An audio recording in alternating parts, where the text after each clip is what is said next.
غصے کی حالت میں شیطان آ جاتا ہے، سارے اعمال برباد کرنے کی پوری کوشش میں رہتا ہے. والدین بوڑھے ہو گئے، بوڑھا بچے کی طرح ہو جاتا ہے، ان سے کوئی ایسی بات پیش آ گئی جس سے تکلیف پہنچ گئی، اب شیطان آ جاتا ہے، ایسے کہہ دو، ویسے کہہ دو، ایسے بک دو، ویسے بک دو، ایسی تیسی.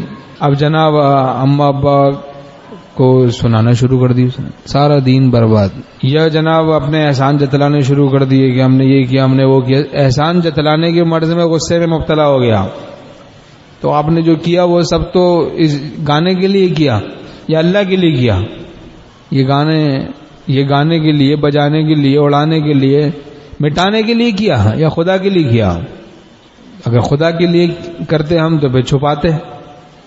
تو اب جناب کا خوب احسان جتلانا شروع کر دیا. احسان جتلانے والا، تخنے چھپانے والا، جھوٹی قسم کھا کے سودے کو بیچنے والا. 3 طرح کے گناہ پر 4 طرح کا عذاب آتا ہے. لا یکلمہم اللہ، حدیث شریف میں مضمون ہے، اللہ ایسے لوگوں سے کلام نہیں فرمائیں گے. ولا ينظر الیہم، نظر رحمت نہیں فرمائیں گے ان کی طرف. ولا یزکیہم، ان کا تزکیہ نہیں فرمائیں گے. ولہم عذاب علیم، دردناک عذاب ہوگا. اب احسان جتلانے کے مرض میں، احسان جتانے کے مرض میں ہم لوگ کتنے مبتلا ہیں. غصے کی حالت میں تمام حدود کراس کر جاتے ہیں.